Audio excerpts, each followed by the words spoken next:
যিসকলে ক্লাছ 8 পাছ কৰিছে সেইসকলৰ বাবে গুৱাহাটীত চৰকাৰী চাকৰি ওলাইছে। কোনো ধৰণৰ আবেদনৰ মাচুল দিব নালাগে আৰু আপোনালোকৰ কোনো ধৰণৰ অভিজ্ঞতা অৰ্থাৎ এক্সপিৰিয়েঞ্চ নালাগে এপ্লাই কৰিব পাৰিব। অসমৰ সকলো মানুহে এপ্লাই কৰিব পাৰিব। গোটেই ডিটেইলছ জনাম। প্ৰথমতে আপোনালোকে জানি লওক এপ্লাই কৰোঁতে কি লাগিব। আপোনালোকে 8 পাছ কৰিছে এপ্লাই কৰিব পাৰিব, কিন্তু কেনেকৈ কৰিব সেইটো প্ৰথমতে জানি লওক। আপোনালোকৰ ষ্টেণ্ডাৰ্ড ফৰ্ম লাগিব। সেই ফৰ্মৰ ভিডিঅ' ডেছক্ৰিপশ্যনত পাই যাব। তাৰ পৰা আপোনালোকে লৈ ল'ব। তাৰপিছত আপোনালোকৰ এডুকেশ্যনেল চাৰ্টিফিকেট যিমান আছে জেৰক্স কৰিব। জেৰক্স কৰি সেই জেৰক্সতে নিজৰ চহী দিব লাগিব। তাৰপিছত যদি আপোনাৰ কাষ্ট চাৰ্টিফিকেট আছে সেইটো দিব। যদি নাই নালাগে, যিসকলৰ আছে সেইসকলে দিলেই হ'ল। তাৰপিছত আপোনালোকৰ 3 কপি পাছপোৰ্ট চাইজ ফটো লাগিব। সেই পাছপোৰ্ট চাইজ ফটো আপোনালোকে ফৰ্মত দিব লাগিব। তাৰপিছত আপোনালোকৰ যিমানবোৰ ডকুমেণ্ট জেৰক্স কৰিব সেইবিলাকত চেল্ফ এটেষ্টেড কৰিব লাগিব, অৰ্থাৎ নিজৰ চহী দি ফৰ্মৰ লগত গাঁঠি দিব। যেতিয়া আপোনালোকে ফৰ্ম ফিল আপ কৰিব তেতিয়া আপোনালোকে সেই ফৰ্মতে নিজৰ মোবাইল নম্বৰ দিব লাগিব। তাৰপিছত আপোনালোকে এটা খাম ল'ব, অৰ্থাৎ ইনভলভ ল'ব।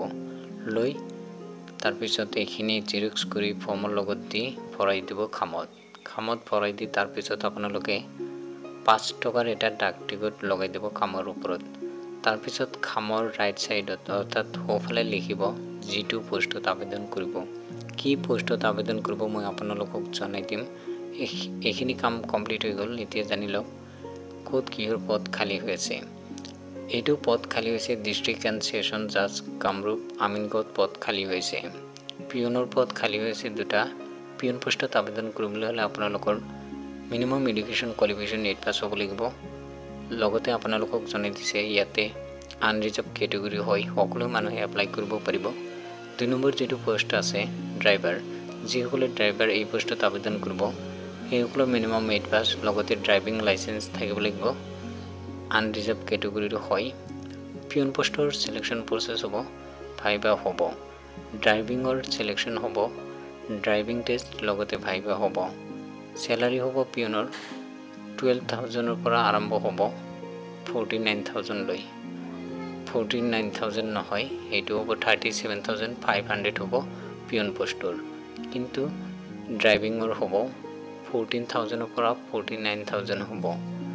আপোনালোকে যদি এপ্লাই কৰিব বিচাৰিছে আপোনালোকে ফৰ্ম ফিল আপ কৰি 11 জানুৱাৰীৰ ভিতৰতে জমা দিয়ক। লাষ্ট ডেট হ'ল 11 জানুৱাৰী 2019। ফৰ্ম ফিল আপ কমপ্লিট কৰি তাৰপিছত আপোনালোকৰ জমা দিব লাগিব। এড্ৰেছটো হ'ল ডিষ্ট্ৰিক্ট এণ্ড ছেছন জাজ কামৰূপ আমিনগাঁও। এই এড্ৰেছত জমা দিব লাগিব। লাষ্ট ডেট 11 জানুৱাৰী।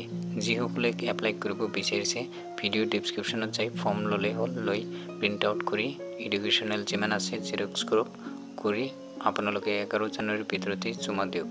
যদি আপোনালোকে এনেধৰণৰ নতুন খবৰ পাব বিচাৰিছে তেতিয়াহ'লে মোৰ চেনেলটো ছাবস্ক্ৰাইব কৰিব। তেতিয়া আপুনি অতি সোনকালে লাভ কৰিব নতুন খবৰ।